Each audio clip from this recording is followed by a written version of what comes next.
Olá, pessoal.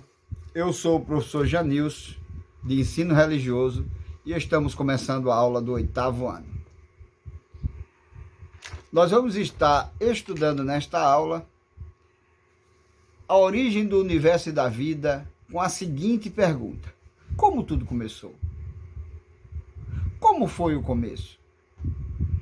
Há uma passagem da Bíblia que diz: então, do meio da tempestade, o Senhor deu a Jó esta resposta: onde estavas quando lancei os fundamentos da terra? Jó, capítulo 38, versículos de 1 a 4.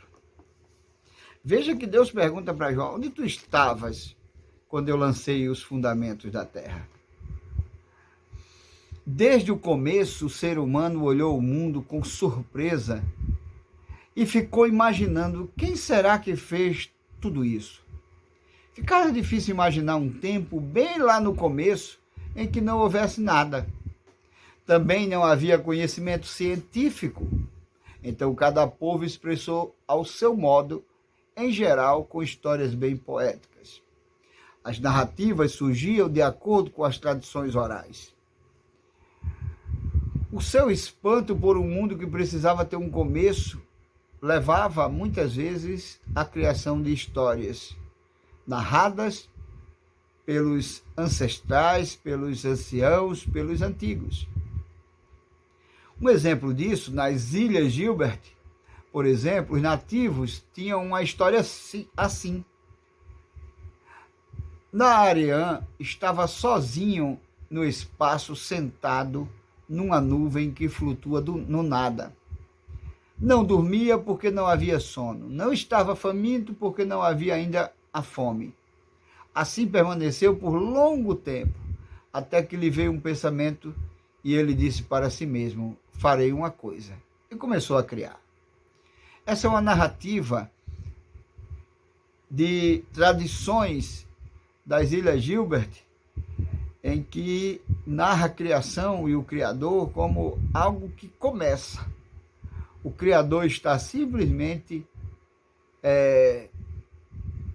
sem cansaço, sem sono, por isso não dormia, sem estar faminto, por isso ali não havia fome.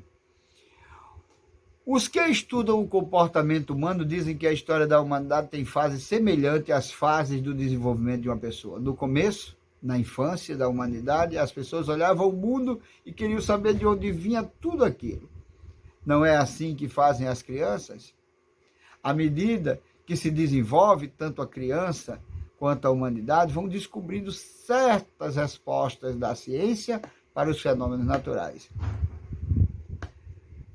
No começo, tudo era atribuído a apenas forças sobrenaturais, espíritos que governam o clima, a saúde e as calamidades que poderiam atingir as pessoas. Hoje, os cientistas explicam como acontecem muitas dessas coisas que sempre deixaram admirados os povos e as crianças.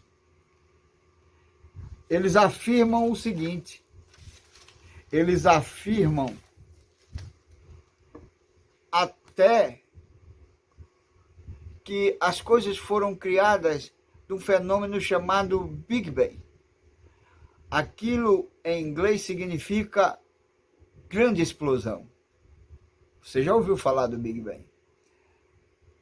E isso a ciência avançou, muita gente deslumbrada com a capacidade humana de investigar os mistérios do mundo pensou: com as experiências da ciência não se precisa mais acreditar em Deus. Muitos pensaram que não precisava mais acreditar em Deus.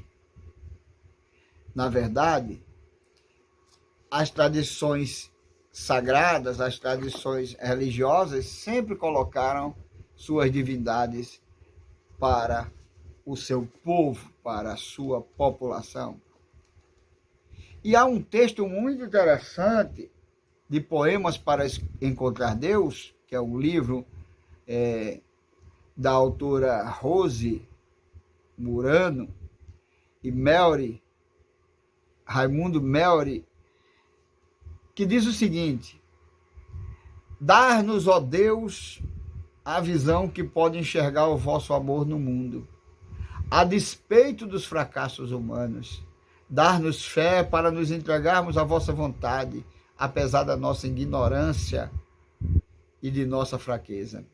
Dá-nos o conhecimento para que possamos continuar dirigindo-nos a vós com coração sensível e mostra-nos o que cada um de nós pode fazer para apressar a chegada do dia da paz universal. Veja que a ciência diz que viemos do universo, surge do Big Bang, de uma grande explosão. Veja que a religião, principalmente judaico-cristã, diz que nós viemos desse Deus que a tudo sustenta e que ele é o criador de todas as coisas. A opinião ou a posição científica diz respeito a que tudo veio daquela grande explosão.